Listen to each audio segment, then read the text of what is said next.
Hi, y'all. Welcome to week 5. Bear with me. I'm just trudging through illness that I can't seem to shake. My body's adjusting not so well to this Michigan climate. All right, so our last section on tools.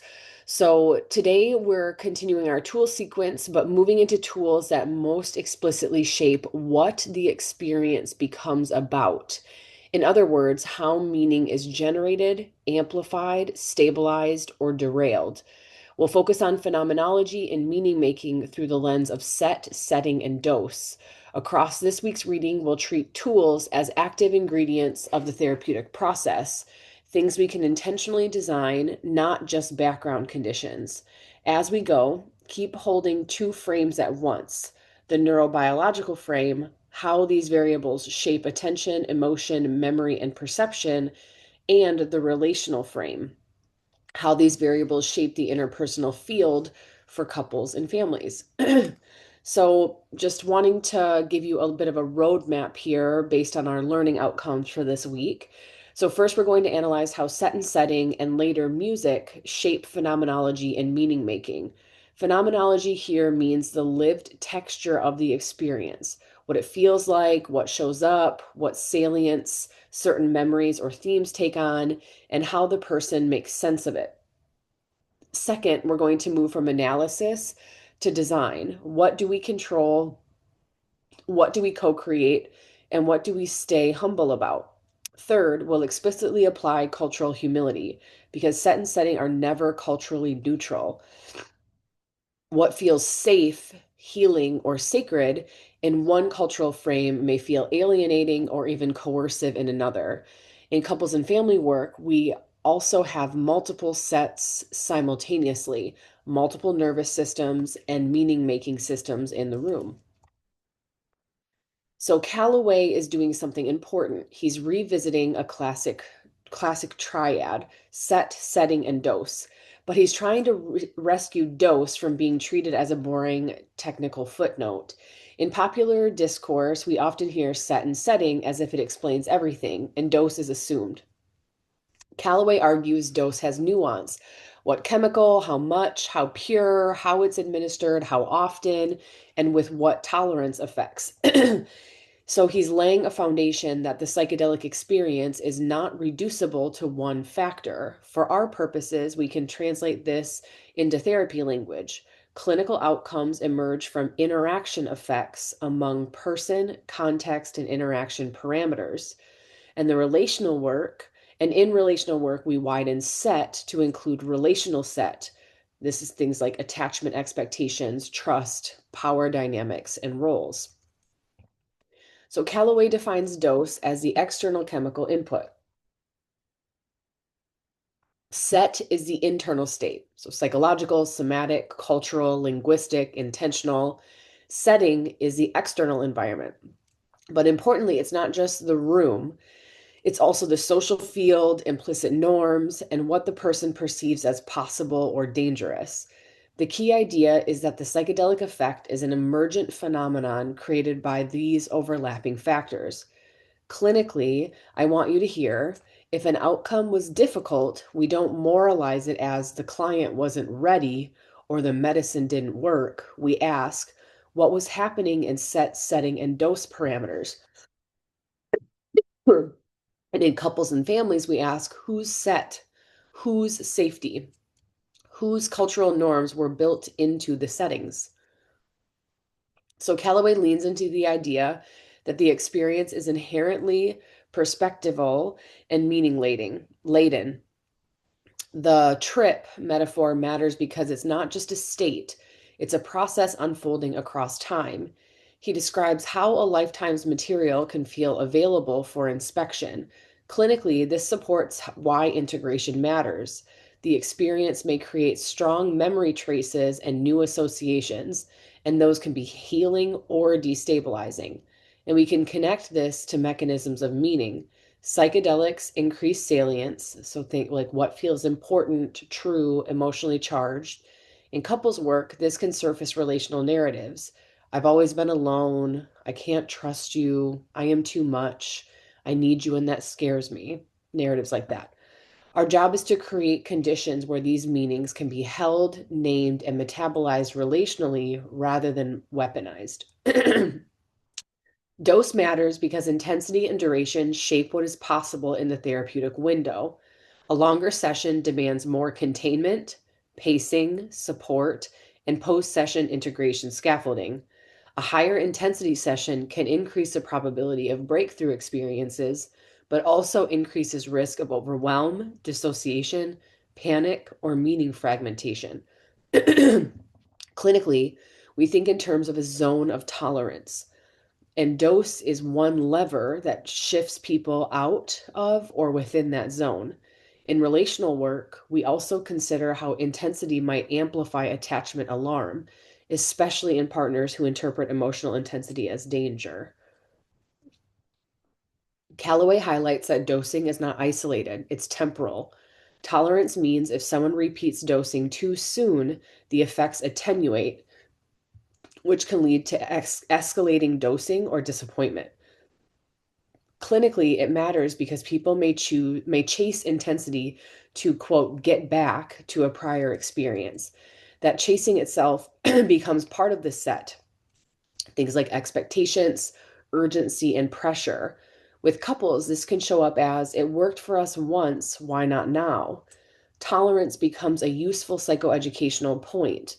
Variability is not failure, it's physiology plus context. Callaway is basically saying if you want repeatable and clinical predictability, you need dose clarity.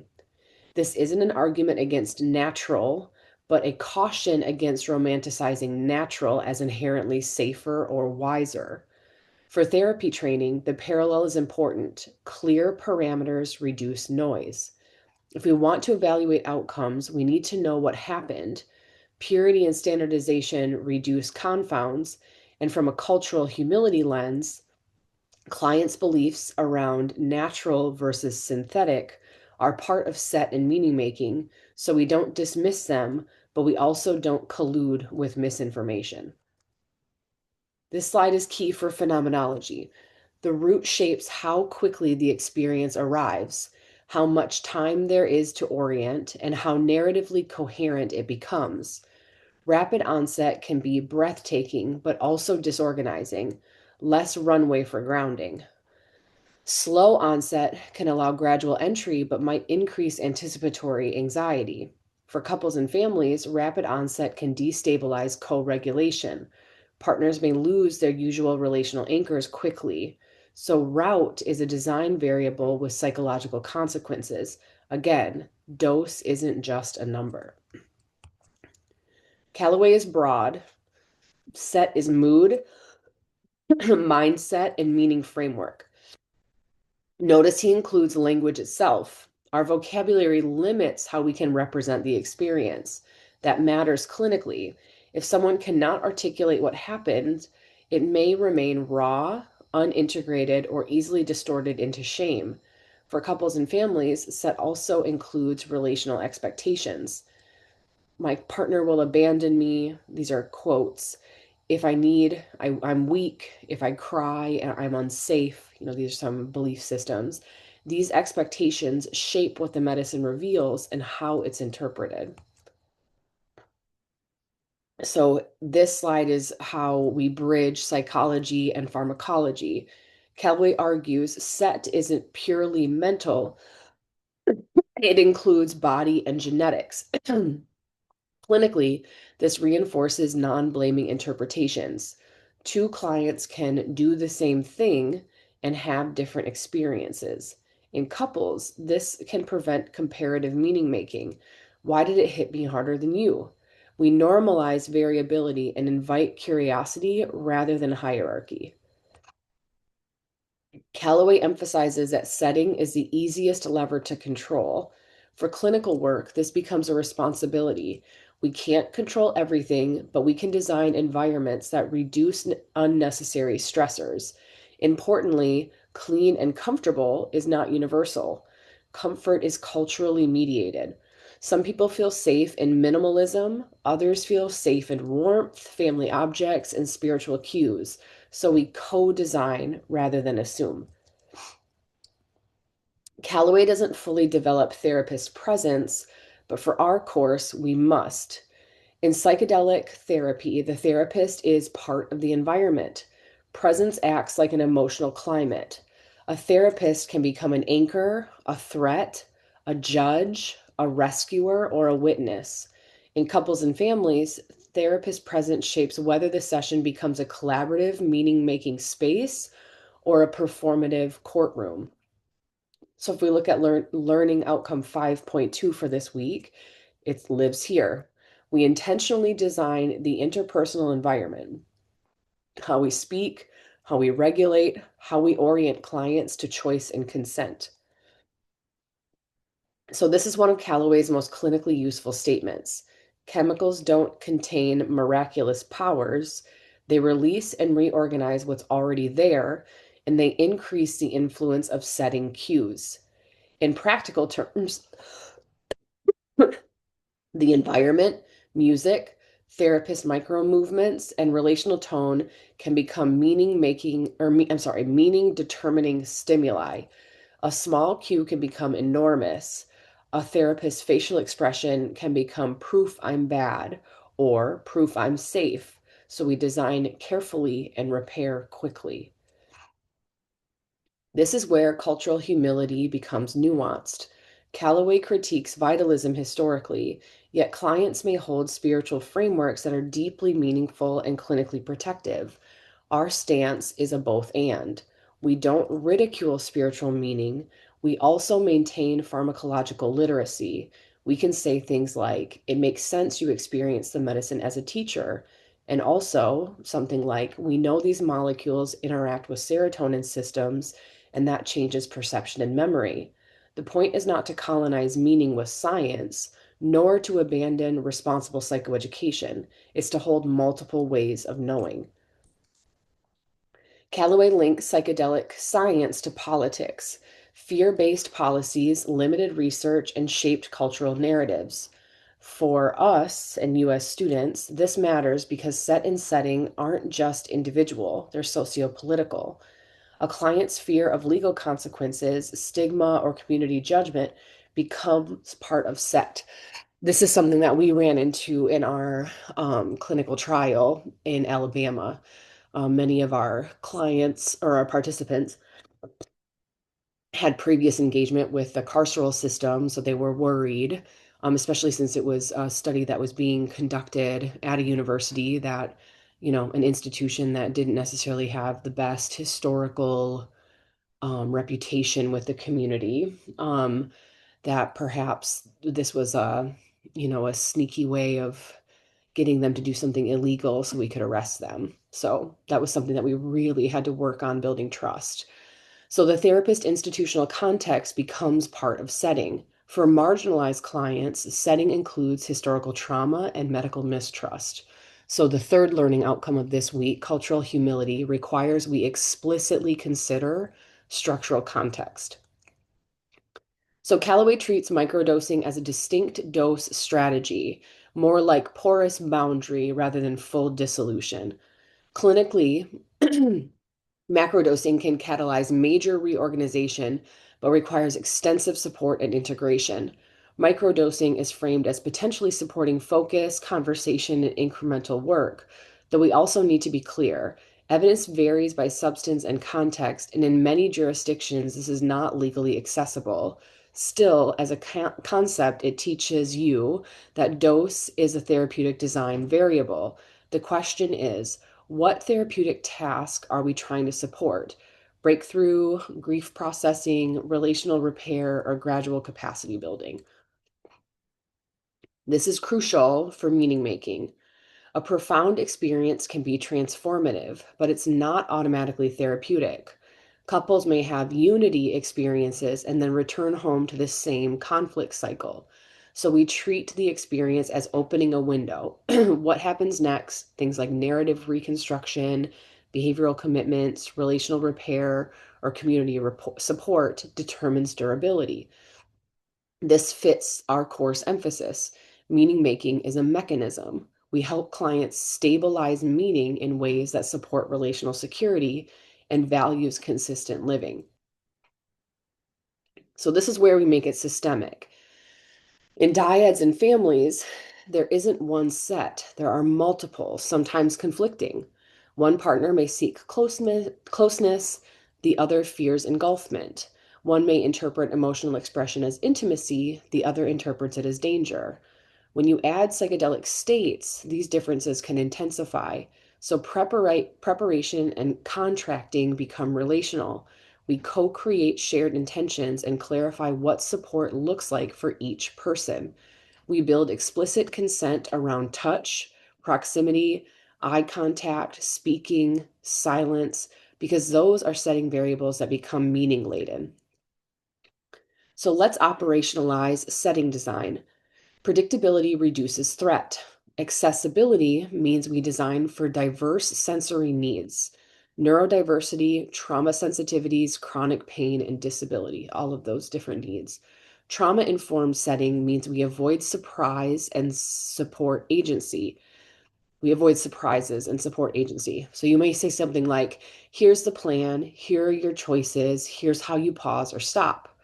In couples, we also plan for co-regulation. Some dyads calm through touch, others escalate. So we design options rather than assumptions. So therapist presence is a tool. Your tone and pacing can de-escalate or amplify intensity. Your boundaries can make the space feel safe, especially when clients are vulnerable and suggestible. Micro repairs matter. If you miss something, name it and repair before it becomes a core meaning. So things like I'm alone or I'm unsafe, you don't want those types of meanings. Power awareness is essential. In altered states, therapist authority can become inflated. We counter that by emphasizing client agency, consent, and collaborative meaning making. Cultural humility means we stop assuming our preferred setting is universal. Many clinical psychedelic spaces implicitly reflect white, affluent, Western wellness aesthetics. For some clients, that feels safe. For others, it feels like appropriation, spiritual bypassing, or exclusion. As we ask clients what safety means to them, we consider identity linked risks. So, BIPOC clients may have realistic fears about surveillance or legal vulnerability. Queer clients may have religious trauma triggers. Immigrants may have different norms about disclosure. We design with them, not for them. So, I want to teach you the dangers of meaning inflation. In psychedelic states, people can feel absolute certainty. That certainty can be healing, but it can also become rigid or delusional. Therapist suggestions, whether they're intentional or accidental, can become internalized as fact. Also, clients may interpret challenging experiences as failure.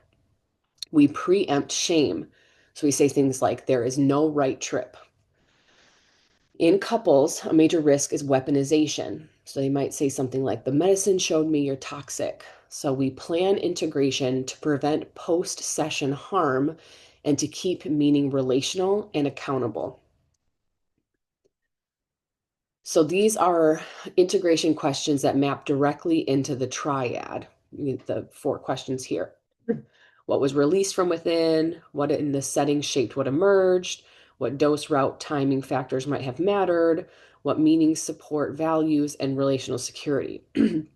We help clients differentiate what came from inside, what came from outside cues, and what might be dose-related intensity effects.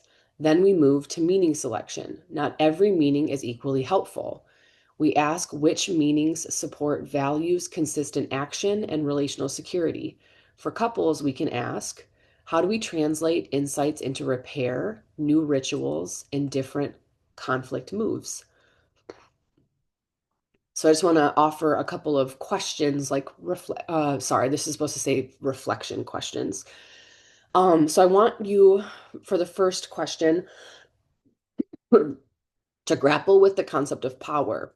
So therapists often control setting and may influence dose parameters in legal contexts, but ethically, we emphasize consent, transparency, and client agency. So for the second question, I want you to think systemically. SET isn't just individual readiness, it's relational safety, attachment expectations, and cultural meaning systems. So I want you to use examples here, maybe as you're thinking about it, like a pursuer withdrawer couple, maybe intergenerational trauma, or differences in spirituality. So those factors entering the space. All right, so our second chapter here, the use of music. So moving into music, arguably this is the most powerful setting tool in contemporary psychedelic therapy protocols. Kalin's, who the author, core claim is not simply that music is helpful, but that music is mechanistic. It shapes it shapes subjective experience in predictable ways and therefore influences outcomes. If Calloway gave us the triad model, dose, set, and setting, Kalin zooms in and says music is often the most prominent external stimulus during peak. That means music becomes a major driver of phenomenology and meaning making. And because clients in psychedelic states are more emotionally responsive to non drug variables, music becomes an ethical responsibility, not an aesthetic afterthought. So Kalin starts with a developmental and anthropological argument. Before language, humans are organized by rhythm, contour, and attunement. We are soothed, activated, and held by vocal voice and musicality long before we understand semantics. So, music's power is not extra, it's foundational to attachment and affect regulation. Then he broadens instruments tens of thousands of years old, used in social setting. I'm sorry, music used in social healing and spiritual roles across cultures. The implication here for our third learning outcome is immediate. Music is not culturally neutral. It carries meaning, identity, sacredness, and sometimes trauma. Music can welcome or alienate. Kalin makes an important bridge. The prominence of music in traditional ceremonial contexts isn't incidental. Some healers explicitly claim that particular songs evoke particular visions or therapeutic processes. Regardless of how we interpret that, spiritual, psychological, or neurophenomenological, the consistent observation is that music changes what happens. So, in modern clinical contexts, we shouldn't treat music as a background vibe. It's closer to an intervention. So, this connects back to our first learning outcome that music shapes phenomenology and thus meaning making. Kalin defines a particular model, high support, inward focused sessions where music and therapist support are paired with medicine. Many protocols use eye shades and headphones, ours did, meaning music becomes the main sensory input, especially during peak when clients are most suggestible and emotionally open. If music is the primary external stimulus, it's shaping the arc of the session.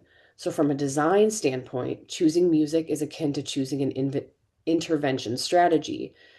We should also name this is not the only possible model, but it's currently the most common in research trials. So, this slide anchors Kalin's historical claim.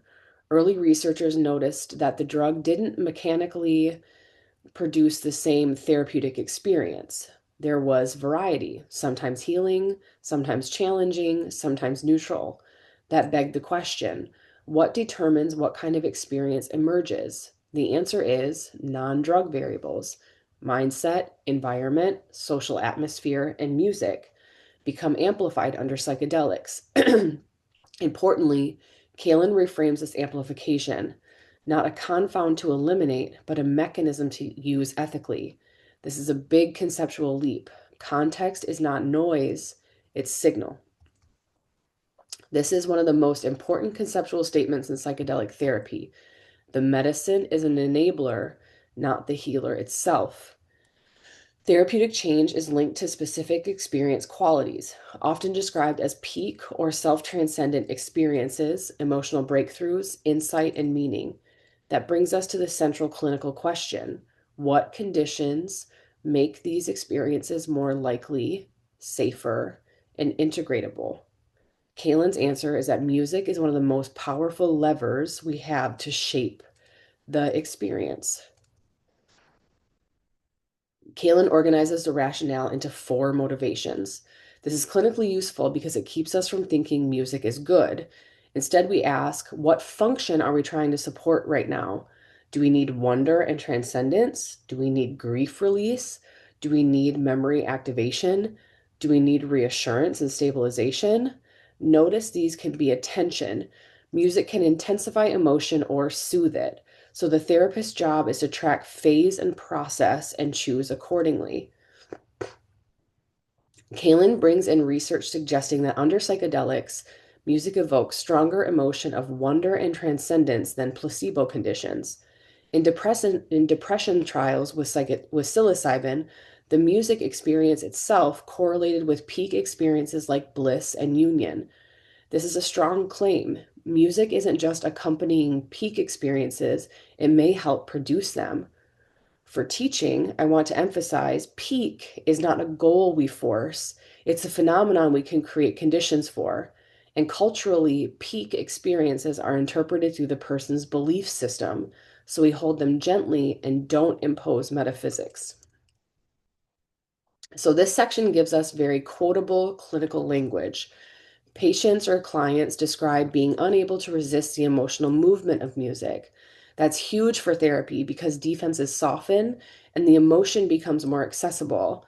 But we should be careful. Emotional release isn't automatically healing. It becomes healing when it's accompanied by safety, meaning making, and integration.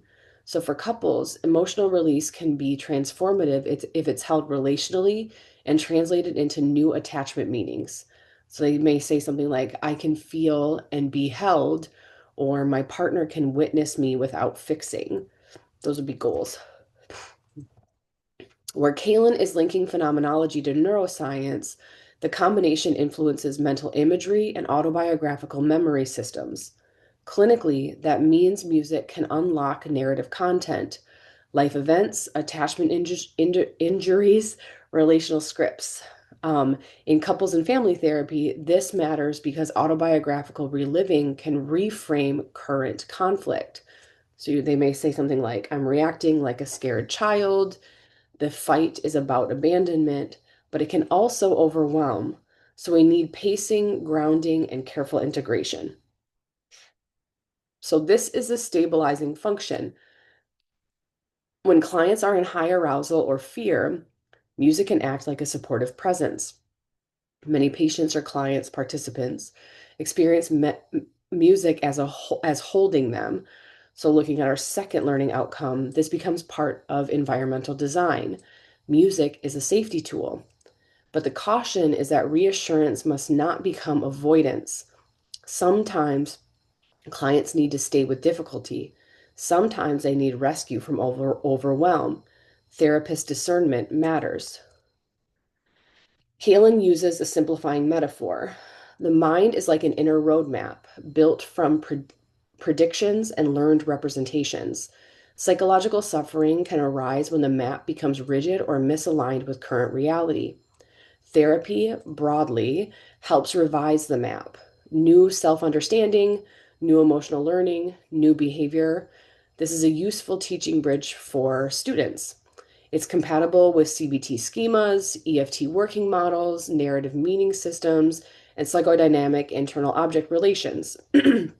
Different languages, similar idea. We revise how self and world are organized. So, this is a crucial nuance. Flexibility isn't automatically therapeutic. Psychedelics loosen the usual constraints, which can allow new learning, but it can also allow confusion, fear, or maladaptive meaning to crystallize. That's why context matters. This slide connects back directly to Calloway. Set and setting become amplified because the usual meaning-making structures are less rigid. It also sets up Kaylin's key claim.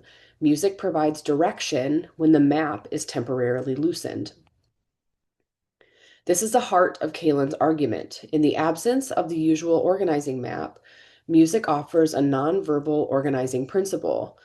Patients describe being carried by music. In clinical terms, music scaffolds attention and emotion through time. It can help clients stay engaged rather than fragmented, and it can steer implicit learning, learning through experience, not just cognition. This is mechanisms of meaning in action. Meaning is learned somatically, emotionally, and implicitly. Kalin argues psychedelic therapy's promise may be its emphasis on deeply felt, meaningful experience rather than primarily cognitive restructuring. That aligns with experiential therapies like EFT, emotion-focused individual therapy, somatic therapies. The mechanism is implicit learning. The nervous system learns new possibilities. Music can facilitate resource states like self-compassion, connection, or existential meaning, which may be hard to access in ordinary consciousness. For couples, we might think of resource states as safety and proximity, grief that softens protest, and tenderness replacing contempt.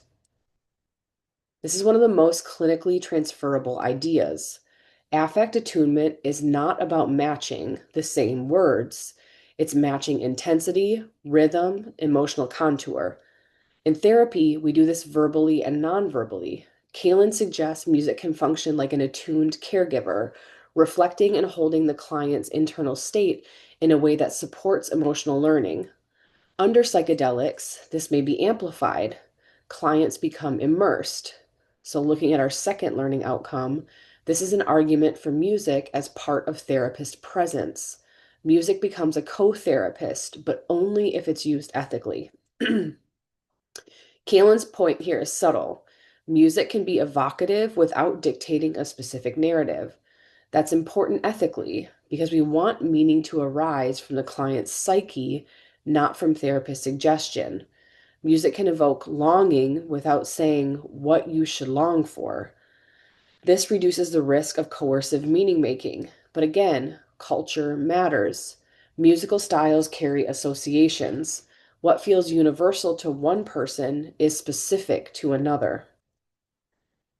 So, this is a very teachable framework soothing versus deepening. The key is direction. Deepening music provides stronger direction, it steers attention and emotion. That means it has power, so we choose it intentionally, not habitually. In couples and family work, we might need more soothing early to support safety and carefully timed deepening to access core emotions or attachment injuries. But we also must consider that one partner may experience deepening as threatening while the other experiences it as liberating. So we plan. Kalin offers a phase-based model aligned with pharmacodynamics. This is really useful for our second learning outcome because it treats session design as dynamic rather than fixed. Pre-onset is about safety and orientation. Onset is about easing in, often positive valence to reduce fear. Peak is where we titrate between deepening and soothing based on what's emerging. Descent continues that. Return is about reintegration into ordinary consciousness. In couples and families, if partners are in parallel sessions or joint sessions, the phase structure helps coordinate support and avoid abrupt transitions. So Kalin emphasizes a client-centered ethic. Music is a tool, not the goal. Some clients may experience music as intrusive, manipulative, or overstimulating. This is where therapists must resist ideology. Music always helps. No, we honor the client's relationship to music. This is also cultural humility. Musical aesthetics vary. Some styles may be linked to religious trauma or cultural appropriation, so we assess and co-design. This is a major clinical stance. If the client resists music, we don't shame them as not open. Resistance is information. It might be mismatch, aesthetic aversion, or meaningful activation, and the therapist must differentiate. In couples, resistance could be relational too. If music evokes vulnerability that feels unsafe with the partner present, that is something that we have to avoid. So we treat resistance as a doorway into needs, consent, and safety. So this differentiation is important for teaching. Type 1 is clinical mismatch. The music isn't attuned. Type 2 is more about preference and alliance. If the client experiences the playlist as contrived or alien, it can create power struggle and disconnection.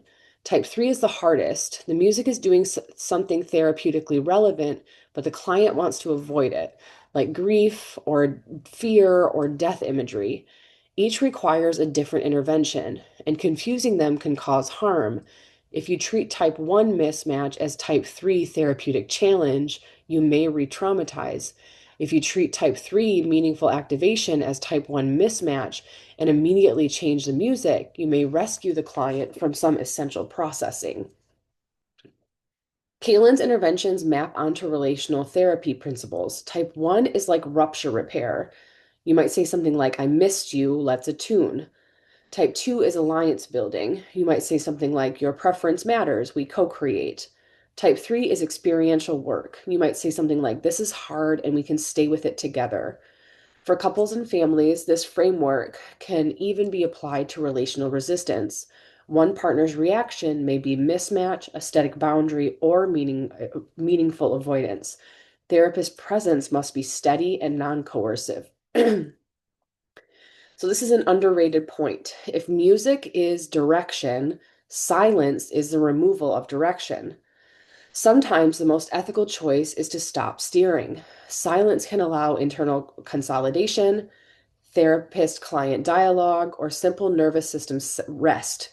But silence can also feel like abandonment if not prepared for, especially for clients with attachment trauma. So we must pre-brief, saying something like, there will be moments of silence. It's intentional. For couples, silence might be used strategically to allow partners to sense their bodies and to return to co-regulation before re-engaging. So this is supporting our second learning outcome. Session design starts before the session. Kalen suggests we can train deep listening and curiosity. That's a practical clinical skill, helping clients relate to music as a vehicle for inner experience rather than entertainment. For couples and families, preparation could include discussing what kinds of music feel safe, what evokes grief, what evokes anger, what feels culturally resonant, and what feels like appropriation or coercion. This is also alliance building. You might say something like, I want to know your music story. This is where Kalen is very concrete. Sound quality is not luxury, it's clinical containment. Anti-immersive sounds can abruptly pull clients into self-consciousness or anxiety. In a psychedelic state, a squeaky chair can become catastrophic meaning. So we treat the environment as part of the intervention. Headphones can deepen immersion. Speakers can help the therapist hear what the client is hearing, improving attunement. But we also consider accessibility. Some clients cannot tolerate headphones or need lower volume or have sensory sensitivities. So Kalen notes a common guideline. Unfamiliar music reduces unwanted association and prevents clients using favorite songs as a defense, like hiding in nostalgia. But he also leaves the door open. Personal music can be powerful if thoughtfully curated. Clinically, this is where cultural humility is essential. Unfamiliar often means Western, classical, and ambient, which may be unfamiliar and alienating for some clients. For some, familiar music rooted in identity and community could be grounding and ethically appropriate. The key is intention, timing, and consent. In couple work, music is not just an individual stimulus. It becomes a third presence in the relational field. It can soften protest into vulnerability, or it can heighten threat. Partners may interpret the same music differently based on culture, trauma, or memory. So we plan. What do we do if one partner feels soothed and the other feels invaded? How do we protect consent? How do we prevent post-session weaponization of what came up? This is essentially learning outcomes 2 and 3 combined, designed for safety and diversity. This slide is where we explicitly name power. Many psychedelic playlists are implicitly curated through Western, often affluent taste cultures that can create exclusion. We apply cultural humility by asking rather than assuming. We also consider lyrics. Words can impose narratives, shame, or unwanted religious content. For some clients, certain instruments or vocal styles may evoke home and safety. For others, they evoke oppression. We also consider whose tradition is being used. Are we borrowing ceremonial music without context? That can be harmful. So bringing it back here to the course title, Mechanisms of Meaning, or this week's title. Music isn't simply mood. It structures time, emotion, and salience, what the person pays attention to and what becomes the point. Under psychedelics, that effect is amplified, so music becomes a meaning-making technology. If the client experiences self-worth or forgiveness while immersed in music, that can become a new implicit template. Then integration translates it into daily life, things like behaviors, relationships, and values. All right, so some takeaways here. Caitlin gives us a practical and ethical framework. Music can facilitate peak experiences, emotional breakthroughs, memory processing, and reassurance. Mechanistically, psychedelics loosen the usual meaning map. Music provides nonverbal direction and supports implicit learning. Ethically, we must treat music as intentional, intervention level powerful, phase-based selection, person-centered adaptation, skillful handling of resistance, wise use of silence, and high-quality delivery.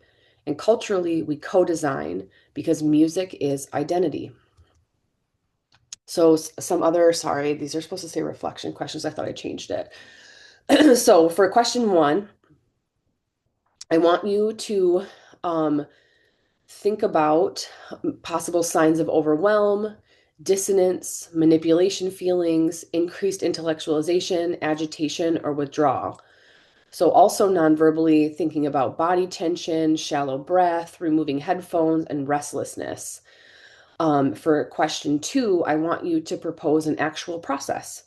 Pre-session interviews, shared agreements, veto power, pause signals, backup playlists, and explicit cultural humility questions like what music feels like home? What feels like coercion? So these are just some things to reflect on.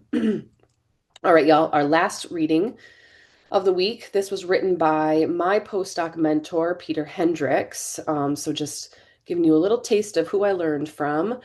So Dr. Hendricks gives us the most explicit bridge to this week's title, Mechanisms of Meaning. While Calloway focuses on the components of experience and Kalin focuses on music as a meaning-shaping tool, Hendricks steps back and asks, what actually changes psychologically that leads to sustained improvement?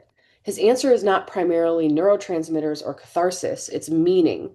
Psychedelics, when embedded in therapy, increase the salience, flexibility, and personal significance of meaning, especially around self, relationships, and life direction. So he begins from an existential humanistic stance.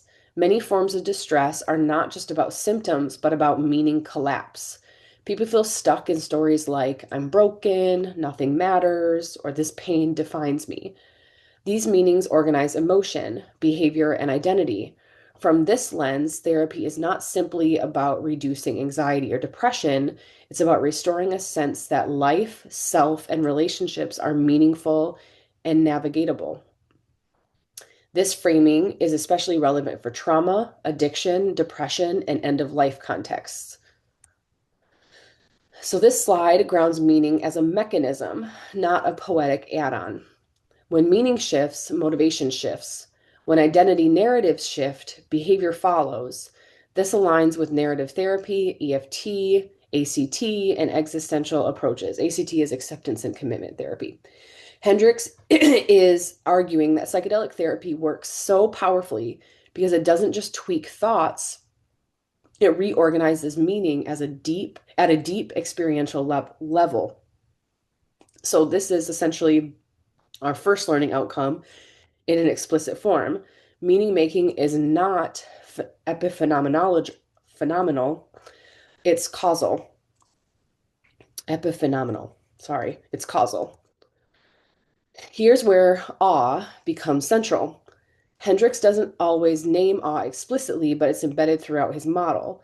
Awe is a state characterized by felt vastness, something larger than the self, and a need for accommodation, meaning our existing mental frameworks are insufficient to explain what we are experiencing. Psychedelics reliably evoke awe through experiences of unity, infinity, sacredness, or existential depth. Awe matters because it forces meaning revision. When the old map no longer works, the psyche becomes open to reorganization. That's meaning enhancement in action. Awe is disruptive, but in a generative way.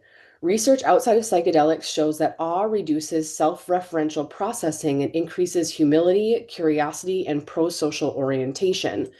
In psychedelic states, awe can dramatically soften rigid identity narratives such as I'm broken, I must stay in control, or I'm alone.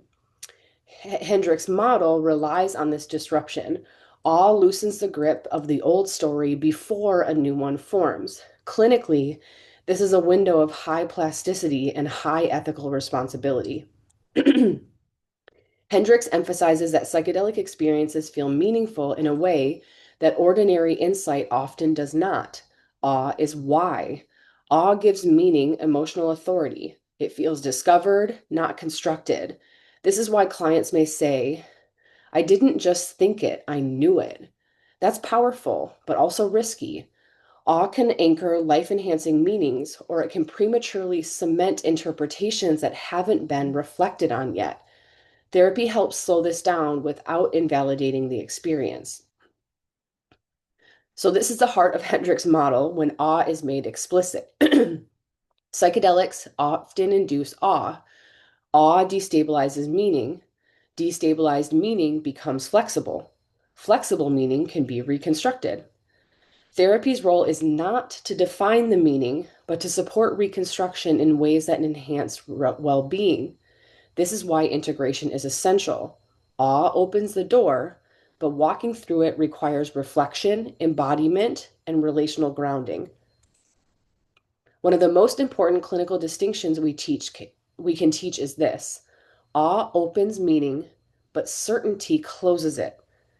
Psychedelic experiences can slide from awe into absolute conclusions, spiritual, relational, or identity based. Hendricks implicitly warns against this by emphasizing meaning enhancement with integration. The therapist helps clients stay curious. What might that mean? Rather than this proves X. This is especially important in couples where awe based insights can otherwise be weaponized.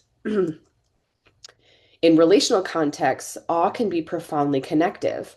Partners may feel a renewed sense of shared humanity or compassion. At the same time, awe is subjective. One partner's awe may lead to recommitment, the other's may lead to differentiation or separation. Hendrick's model helps us hold this without privileging one meaning. Therapist presence is crucial to slow the meaning making process so awe doesn't become relational rupture. Awe is not culturally neutral. Some clients will interpret awe spiritually, others somatically, politically, relationally, or ecologically. For some, awe connects to God. For others, to ancestors, land, or collective survival. Cultural humility means we don't translate awe into a single framework like mystical experience or ego death. We follow the client's meaning system and remain aware of power when certain interpretations are implicitly privileged in psychedelic culture. When awe arises, therapists walk a tightrope. We honor how profound it is without amplifying it into something the client must live up to. We help clients translate awe into grounded changes. but how we treat themselves, their partner, their body, their community, all becomes therapeutic when it's integrated, not idolized. So this slide makes ethics explicit. When meaning is amplified, so is influence. Therapists must be vigilant about not imposing interpretations, values, or spiritual narratives. We name uncertainty as a feature, not a failure. We also prepare clients for the fact that meanings may evolve over time, and that's okay. So if Callaway gave us the ingredients and Kalin gave us the steering mechanism, Hendricks gave us the outcome pathway. Meaning enhancement explains why changes persist. Meaning becomes reorganized in ways that support motivation, connection, and values-based living. All right, so some other reflection questions. So for question one, I want to push you to differentiate experiential meaning from intellectual understanding.